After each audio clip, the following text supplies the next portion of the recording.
My daughter woke me up at night and told me, "There's another daddy in the house." I saw my 17-year-old daughter standing in front of me after slightly opening up my eyes. She whispered something inaudibly to me. In my haze, I could not quite make out what he said. I said, "What, darling?" And then it became clear. "There's another daddy downstairs," she whispered in that apprehensive way that she does. I thought her black boyfriend came over and she was calling him daddy. I was about to get the shotgun out, but that wasn't the case. "What?" I said. I heard her, but I could not believe what she just said. "There's another daddy downstairs, just like you, but he's angry." I pulled the 12-gauge shotgun out from behind the bedstand and crept downstairs as quietly as I could. Surely I would have heard someone coming in the house. The alarm system had not gone off. I padded softly as I stepped, hoping my daughter was having a weird wet dream. By the time my foot touched the bottom step, I smelled it. I had not smelled it in years, but you never forget it. It was whiskey. The air was pungent with it. I had not drank in 4 years, but the aroma was unmistakable. Who brought alcohol into this house? I never noticed the creaking hardwood floors before, but they sounded like thunder in an otherwise quiet house. Then I heard the panting. Someone was here. The panting was rage, pure and undeniable, almost like a dog just after a fight when he's not quite ready for the fight to be over. I peered around the corner into the dining room from where the breathing was coming. Whatever was breathing was stationary. I gazed around, and even in the darkness I could make out the moonlight splashing on the figure of a man, standing facing a wall. He did not notice me. It stood there, billowing deep, heaving breaths just facing a blank wall. No, wait, that wall isn't blank. There's something on it. It's my wife's Bredal portrait. The monster is just breathing intense rage at it, and it looks like he's damaged it somehow. I wait for another few seconds for my eyes to adjust. It's clear. He smeared the word whore on the bridal portrait. I am now beyond panic. I cocked the shotgun. I'm frozen in between that fight or flight stage. Do I grab my wife and daughter and run, or do I attack it while it does not notice me? Even if I did attack it,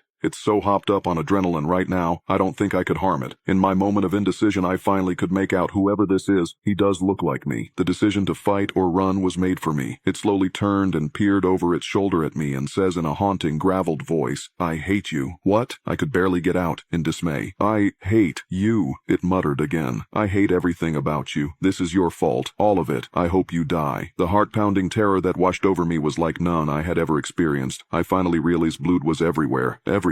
It was all over the walls, the floors, his clothes, his hair. It was like he bathed the room in it. "How dare you marry that whore? I told you a decade ago this would happen, and now I'm going to kill you." It turned and began to come at me. I slammed the door at the bottom of the stairs shut, and I could feel him pulling against it. I heard him screaming on the other side like a rabid dog, banging against it with the fury of a pack of wolves. This struggle went on for what seemed like an eternity. Several times I nearly lost the grip on the door handle, and then it suddenly stopped. I took a moment to catch my breath. I was too afraid to let go of the door. Whatever this thing was, I didn't want it crawling up the side of the house or trying to sneak into the second-floor window. So in a panic, I dashed it upstairs to grab my wife and daughter. I flipped the light on and saw him covered in blood sitting on my bed, beside my wife whose skull had been blasted by a shotgun. "Daddy, you made Mommy sick. Why did you do that?" The shotgun was covered in blood and chunks of bone and hair. Blood soaked my shirt and face. What had I done? I was holding it in my right hand and something in my left. It was my glass of scotch. Then my weird trip ended. I found out I was just drunk as hell.